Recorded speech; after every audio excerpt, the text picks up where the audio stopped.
Hello friends, this is Deepika here. Welcome to Gyan का तड़का। Success की दाल तभी पकेगी जब उसमें ज्ञान का तड़का लगेगा। Move to the topic. Biology first chapter पढ़ेंगे, पार्ट 3 लाइफ प्रोसेस। इसमें आज देखेंगे रेस्पिरेशन इन प्लांट्स और एनिमल्स। प्लांट्स और एनिमल में रेस्पिरेशन किस तरीके से होता है। फर्स्ट, रेस्पिरेशन होता क्या है वो देखते हैं। रेस्पिरेशन एक प्रोसेस है जिसके अंदर कॉम्प्लेक्स सब्सटेंस जैसे जो हमारा फूड है उसका ब्रेकडाउन होता है with the help of oxygen और कार्बन डाइऑक्साइड रिलीज होती है। इसे ही हम रेस्पिरेशन बोलते हैं। रेस्पिरेशन दो टाइप का है, एरोबिक रेस्पिरेशन और एनारोबिक रेस्पिरेशन। एरोबिक रेस्पिरेशन होता है in the presence of oxygen, oxygen की प्रेजेंस में होता है, जबकि anaerobic respiration in the absence of oxygen होता है। जो एरोबिक रेस्पिरेशन है उसके अंदर फूड कंप्लीट टूट जाता है, कंप्लीट ब्रेक हो जाता है, और अनएरोबिक रेस्पिरेशन में जो हमारा फूड है वो पार्शियली ब्रेक होता है। जो एंड प्रोडक्ट हैं एरोबिक रेस्पिरेशन के वो है कार्बन डाइऑक्साइड और वाटर, और एंड प्रोडक्ट्स जो एनारोबिक रेस्पिरेशन में है वो है हमारे इथेनॉल और कार्बन डाइऑक्साइड यीस्ट के अंदर, और जबकि जो हमारी एनिमल मसल्स हैं उनके अंदर लैक्टिक एसिड प्रोड्यूस होता है। एरोबिक रेस्पिरेशन के अंदर एक considerable amount of energy produce होती है, जबकि एनारोबिक रेस्पिरेशन में लेस एनर्जी प्रोड्यूस होती है। उसके बाद देखते हैं कि ब्रीदिंग क्या होता है। ब्रीदिंग क्या है? ब्रीदिंग एक मैकेनिज्म है जिसके अंदर ऑक्सीजन का इनटेक होता है और कार्बन डाइऑक्साइड बाहर निकलती है, इसे ही ब्रीदिंग कहा जाता है। नेक्स्ट, डिफरेंस देखना है ब्रीदिंग के अंदर और रेस्पिरेशन के अंदर। ब्रीदिंग तो एक सिंपल प्रोसेस है, जबकि जो हमारा रेस्पिरेशन है वो एक कॉम्प्लेक्स प्रोसेस है। ब्रीदिंग फिजिकल प्रोसेस है और रेस्पिरेशन बायोकेमिकल है। मतलब जो ब्रीदिंग है वो तो फिजिकल प्रोसेस है, बस फिजिकली एक्टिविटी इन्वॉल्व होती है, और रेस्पिरेशन में जो केमिकल है वो भी इन्वॉल्व होते हैं। बायोकेमिकल, बायोकेमिकल का मतलब है जो हमारे इंटरनल केमिकल्स हैं, एंजाइम्स है, वो इन्वॉल्व होते हैं। ब्रीदिंग के अंदर ऑक्सीजन का इनटेक होता है और कार्बन डाइऑक्साइड बाहर निकलती है, जबकि हमारा रेस्पिरेशन में ब्रीदिंग भी इन्वॉल्व होती है और ऑक्सीडेशन ऑफ फूड भी इन्वॉल्व होता है। नेक्स्ट, जो ग्लूकोज है, हमें पता है फूड से हमें ग्लूकोज मिलता है, एंड प्रोडक्ट था कार्बोहाइड्रेट का ग्लूकोज। तो जो वो ग्लूकोज है वो ब्रेक होता है अलग अलग पाथवे में, अलग अलग वेज से। सबसे पहले जो ग्लूकोज है उसका फॉर्मूला देखते हैं, C6H12O6। ये ग्लूकोज का फॉर्मूला है। ये 6 कार्बन होते हैं इसके अंदर। सबसे पहले जो ग्लूकोज है वो कन्वर्ट होता है पायरूवेट में। पायरूवेट होता है हमारा 3 कार्बन मॉलिक्यूल, और ये जो प्रोसेस है conversion of glucose into pyruvate, ये होता है साइटोप्लाज्म में। उसके बाद जो पायरूवेट है वो 3 तरीके से टूट सकता है, ब्रेक हो सकता है। First, in the absence of oxygen, second in lack of oxygen, and in last in presence of oxygen. अलग अलग प्रोडक्ट्स मिलते हैं अलग अलग कंडीशन में। यदि हमारी कंडीशन होती है एब्सेंस ऑफ ऑक्सीजन तो हमें इथेनॉल कार्बन डाइऑक्साइड मिलता है, ये होता है, एग्जाम्पल है यीस्ट के अंदर होता है। जब लेक ऑफ ऑक्सीजन होती है, मतलब कमी हो जाती है ऑक्सीजन की, जो ज़्यादातर मसल सेल में होती है, जब भी हम एक्सरसाइज करते हैं तो वहाँ पर ऑक्सीजन की कमी होने की वजह से क्रैम्प्स हो जाते हैं और लैक्टिक एसिड की फॉर्मेशन होती है।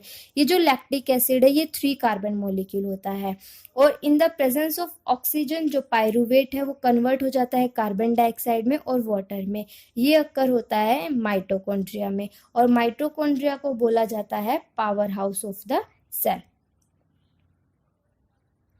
इन तीनों से जो एनर्जी रिलीज होती है उसका यूज किया जाता है to form a molecule ATP. जो इस यहाँ से एनर्जी रिलीज होती है वो एनर्जी यूज की जाती है एटीपी मॉलिक्यूल को बनाने में। अब एटीपी है क्या? एटीपी एनर्जी की करेंसी है। करेंसी जैसे हमें पता है पैसा करेंसी है, रुपया करेंसी है, ऐसे ही एनर्जी की करेंसी क्या है? हमारी एटीपी है। एटीपी की फुल फॉर्म देख लेते हैं, एडिनोसिन ट्राइफॉस्फेट। 3 फॉस्फेट प्रेजेंट होते हैं एटीपी के अंदर। उसके बाद है अमीबा में रेस्पिरेशन देखेंगे। अमीबा क्या होता है? अमीबा एक यूनिसेलुलर ऑर्गेनिज्म है। लास्ट चैप्टर में हमने देखा था कि अमीबा एक यूनिसेलुलर ऑर्गेनिज्म है। ये कहाँ रहता है? पानी में रहता है। इस अब किस तरीके से ब्रीथ करता है? जो इसकी सेल मेम्ब्रेन है उसके थ्रू ये ब्रीथ करता है। और जो वाटर है उसके अंदर डिजोल्व्ड ऑक्सीजन प्रेजेंट होती है, उसी डिजोल्व्ड ऑक्सीजन का ये इनटेक करता है अपनी सेल मेम्ब्रेन के थ्रू और कार्बन डाइऑक्साइड को बाहर निकालता है, एक्सपेल करता है इन द सराउंडिंग वाटर में। तो अमीबा सिर्फ यही याद रखना है, यूनिसेलुलर ऑर्गेनिज्म है, सेल मेम्ब्रेन के थ्रू ब्रीद इन और ब्रीद आउट करता है। उसके बाद अमीबा के अंदर रेस्पिरेशन कौन सा होता है? एरोबिक रेस्पिरेशन होता है। एरोबिक रेस्पिरेशन मतलब अभी in the presence of oxygen, और जब पायरुवेट था वो ऑक्सीजन के प्रेजेंस में डिसोसिएट होता है तो वहां से कार्बन डाइऑक्साइड और वाटर बाहर निकलता है। अब देखते हैं रेस्पिरेशन इन फिशेस। जो मछलियां हैं उनके अंदर रेस्पिरेशन किस तरीके से होता है, फर्स्ट ब्रीदिंग कैसे होती है, किस ऑर्गन के थ्रू वो ब्रीथ करते हैं, और उसके बाद जो वो ऑक्सीजन है उस ऑक्सीजन से किस तरीके से फूड का ब्रेक डाउन होता है, तो वो रेस्पिरेशन देखेंगे हम फिशेस के अंदर। फिश के अंदर स्पेशल ऑर्गन्स होते हैं ब्रीथ करने के लिए, जिन्हें हम गिल्स कहते हैं, और ये गिल्स प्रेजेंट होते हैं उसकी हेड के दोनों साइड पे। जो फिश हैं वो ब्रीथ करती हैं by taking in water. Breathing के साथ वो अपने अंदर पानी लेकर जाती हैं और उस पानी में जो डिजोल्व्ड ऑक्सीजन है उसे वो गिल्स तक भेज देती हैं। गिल्स क्या करता है? उस ऑक्सीजन को एक्सट्रैक्ट करता है, एब्जॉर्ब करता है, बाय द ब्लड एब्जॉर्ब हो जाती है और हेल्प करती है ब्रेक डाउन ऑफ फूड में, और वहां से जो कार्बन डाइऑक्साइड है वो बाहर निकलती है और एक्सपेल कर दी जाती है into the surrounding water. Next है, अभी हमने देखा कि जो रेस्पिरेशन है वो हमने ऑर्गेनिज्म में देखा है। अब हम देखेंगे कि प्लांट्स में रेस्पिरेशन किस तरीके से होता है। रेस्पिरेशन ब्रीथिंग जो हमने देखी थी लास्ट चैप्टर में स्टोमेटा के थ्रू होती है लीव्स के अंदर, पर जो रूट्स एंड स्टेम है वो भी हेल्प करते हैं रेस्पिरेशन में। कैसे देखते हैं? जो रूट्स हैं उनके अंदर रूट हेयर प्रेजेंट होते हैं, और जो ये रूट हेयर हैं ये हमारी सोइल के अंदर जो एयर प्रेजेंट है उसको लेते हैं। वो एयर को सारे सेल्स के अंदर जो प्लांट के पार्ट्स हैं उन सेल्स में भेज देते हैं और ब्रेक डाउन ऑफ फूड में हेल्प करते हैं। वहाँ से ऑक्सीजन जो प्रोड्यूस होती है उसे दोबारा से रूट हेयर तक भेज दिया जाता है और जो सोइल है उसके अंदर छोड़ दिया जाता है, एक्सपेल कर दिया जाता है। अब लीव्स देख लेते हैं। लीव्स में हमें पता है क्या होता है, स्टेम्स। लीव्स में हमें पता है स्टोमेटा के थ्रू होता है, और स्टेम्स के अंदर कैसे होता है, जितने भी वुडी स्टेम्स हैं उनके अंदर लेंटिकल्स के थ्रू होता है, और ये लेंटिकल्स प्रेजेंट होते हैं बार्क में। बार्क बोलते हैं छाल को। उसके बाद जो हर्बेशियस प्लांट है, हर्बेशियस प्लांट का मतलब है कि जितने भी छोटे छोटे पौधे हैं उनके अंदर जो एक्सचेंज ऑफ गैसेस होता है वो हमारा स्टोमेटा के थ्रू होता है। अब एक डायग्राम देख लेते हैं फिश का और साथ के साथ अमीबा का। वहां से देखेंगे किस तरीके से उन्होंने रेस्पिरेशन किया है, तो डायग्राम से समझेंगे। ये है हमारा अमीबा। अमीबा की ये जो बाहर वाली लाइन है, कवरिंग है, इसे हम बोलते हैं सेल मेम्ब्रेन।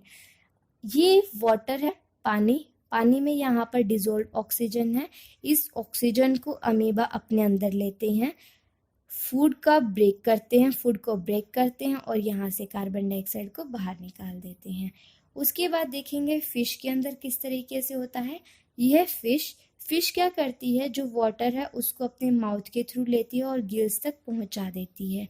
गिल्स क्या करते हैं, जो वाटर में ऑक्सीजन डिसोल्व है उस ऑक्सीजन को बाहर निकालते हैं और फिर गिल से दूसरे जो बॉडी पार्ट्स हैं वहां तक भेज दिया जाता है थ्रू ब्लड।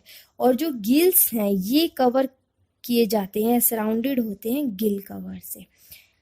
उसके बाद है रेस्पिरेशन इन ह्यूमन बींग्स। अभी हमने देखा कि रेस्पिरेशन ऑर्गेनिज्म में देख लिया, रेस्पिरेशन प्लांट्स में देख लिया। अब जो एनिमल्स में हम मेनली देखेंगे ह्यूमन बींग्स में किस तरीके से होता है। जो फिशेस थे और जो अमीबा था उन दोनों में ही एक एक ऑर्गन ही इन्वॉल्व हुआ था रेस्पिरेशन में, जबकि जो ह्यूमन बींग्स है उसके अंदर मल्टीपल ऑर्गन, बहुत सारे ऑर्गन्स इन्वॉल्व होते हैं और इन सारे ऑर्गन्स को इकट्ठे बोला जाता है हमारा रेस्पिरेटरी सिस्टम। जो भी रेस्पिरेशन में हेल्प करते हैं उनको इकट्ठे कंबाइनली बोल दिया जाता है रेस्पिरेटरी ऑर्गन्स। कौन कौन सी ऑर्गन्स इन्वॉल्व होते हैं देखते हैं। First nose, second nasal passage, third trachea, fourth bronchi, fifth lungs and sixth diaphragm. एक बार डायग्राम के थ्रू देख लेते हैं कि ये ऑर्गन्स कहाँ कहाँ होते हैं और किस तरीके से एक दूसरे से कनेक्टेड होते हैं। फर्स्ट हमें पता है कि जो नोज है वो हमारे जो नोज है वहाँ पर नोस्ट्रिल प्रेजेंट होते हैं और नोस्ट्रिल कनेक्टेड होते हैं नेसल पैसेज से। पैसेज पता है आपको क्या होता है, रास्ता होता है। तो जो नाक का रास्ता है उसे हम क्या बोलते हैं, नेसल पैसेज बोलते हैं या फिर नेसल कैविटी बोल देते हैं। यहाँ से एयर नोस्ट्रिल के थ्रू एयर एंटर करती है, फिर इस नेसल पैसेज में कुछ हेयर्स प्रेजेंट होते हैं जो डस्ट को वहीं पर रोक देते हैं, स्टॉप कर देते हैं उनकी मूवमेंट को। उसके बाद जो ये नेसल पैसेज है फेरिंग्स से कनेक्टेड होता है। फेरिंग्स क्या है, एक ऐसा पार्ट है, एक फनल शेप पार्ट है जो हमारे नेसल पैसेज और जो हमारी बक्कल कैविटी है इन दोनों से जुड़ा हुआ होता है। उसके बाद ही विंड पाइप और हमारी फूड पाइप दोनों अलग अलग होती हैं। फेरिंग्स के बाद हमारी जो एयर है वो जाती है लैरिंग्स के अंदर। लैरिंग्स जिसे हम वॉइस बॉक्स भी बोलते हैं। उसके बाद ये कनेक्टेड होता है ट्रैकिया से। ट्रैकिया जिसे हम विंड पाइप बोलते हैं, श्वास नली बोलते हैं। इस श्वास नली के ऊपर कुछ रिंग्स प्रेजेंट होती हैं और जो हेल्प करती हैं कि ये जो पाइप है ये कोलैप्स ना हो, मतलब चिपक ना जाए, इसीलिए इसको हार्ड करने के लिए इसके पास में कार्टिलेजेस रिंग्स प्रेजेंट होती हैं। उसके बाद जो ये हमारी ट्रैकिया है, विंड पाइप है, ये आगे डिवाइड हो जाती है दो पार्ट में, यहाँ पर ब्रोंकाई में कन्वर्ट हो जाती है और फिर जो ब्रोंकाई हैं वो हमारे डिवाइड हो जाते हैं एल्वियोली में लास्ट, जिन्हें हम बैलून लाइक स्ट्रक्चर कहते हैं। ये लास्ट में सब में देखिए यहाँ पे ये जो बने हुए हैं इन्हें हम कहते हैं एल्वियोली या एयर सैक भी बोल देते हैं। और ये कैसे दिखते हैं, बैलून जैसे दिखते हैं। हवा जैसे बैलून में हवा भर जाती है तो ये फूल जाते हैं, तो ऐसे ही जब हम हवा लेते हैं, एयर लेते हैं, ऑक्सीजन का इंटेक करते हैं तो ये जो एल्वियोली हैं ये बढ़ जाते हैं, सरफेस एरिया इनका बढ़ जाता है। तो एक बार और देख लेते हैं। सबसे पहले है नोज, नोस्ट्रिल के थ्रू एयर अंदर आती है, फिर नेसल पैसेज में जाती है, उसके बाद फेरिंग्स के बाद लैरिंग्स में और लैरिंग्स के बाद ट्रैकिया में, ट्रैकिया से जाती है ब्रोंकाई में और ब्रोंकाई से जाती है फिर एल्वियोली में। ये पैसेज आपको याद रखना है कि किस तरीके से कहाँ कहाँ क्या क्या चीज़ प्रेजेंट होती है। उसके बाद जो मेन फंक्शन है वो होता है एल्वियोली का। बहुत सारी एल्वियोली प्रेजेंट होती हैं लंग्स के अंदर जो प्रोड्यूस करती हैं ए लार्ज सरफेस एरिया, एक बहुत ज़्यादा एरिया प्रोवाइड करती है। किसके लिए, गैसेस के एक्सचेंज के लिए। गैसेस का एक्सचेंज मतलब जो ऑक्सीजन हम ले रहे हैं और कार्बन डाइऑक्साइड छोड़ रहे हैं उसका जो एक्सचेंज होता है ब्लड के थ्रू, वो एक्सचेंज कहाँ पे होता है, हमारे एल्वियोली के अंदर ही होता है।